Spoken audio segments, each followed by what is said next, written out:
ఖమ్మం జిల్లాలో పంటలకు సాగునీరు విడుదల చేయాలంటూ బీఆర్ఎస్ నేతలు ఆందోళనకు దిగారు. పంటలు ఎండిపోతూ ఉన్నా ప్రభుత్వంలో చలనం లేదని విమర్శించారు. పాలేరు జలాశయమును తక్షణమే నింపాలంటూ ఫ్లకార్డులు చేతపట్టుకుని ఆందోళన వ్యక్తం చేశారు. ఎమ్మెల్సీ తాత మధు, పువ్వాడ అజయ్ కుమార్, నామా నాగేశ్వరరావు, వద్దిరాజు రవిచంద్ర, మాజీ ఎమ్మెల్యేలు ఈ సమావేశంలో పాల్గొన్నారు. అనంతరం నేలకొండపల్లి మండల కేంద్రంలోని ఎండిపోయిన పంటలు పరిశీలించిన తర్వాత రైతులు కూలీలతో మాట్లాడారు.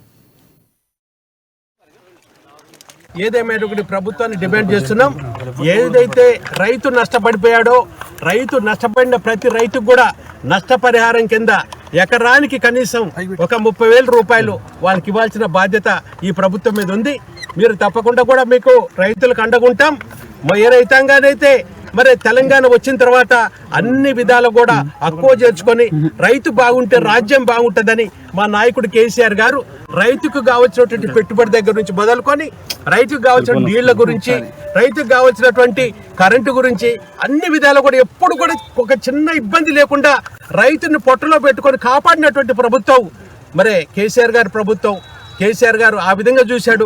ఇప్పుడు వారి మాటలలో రైతులు ఏ విధంగా ఉన్నారో మీరు రైతుల మాటలను చూశారు. కాబట్టి ఖచ్చితంగా నష్టపడిపోయినటువంటి రైతాంగానికి అండగుంటాం.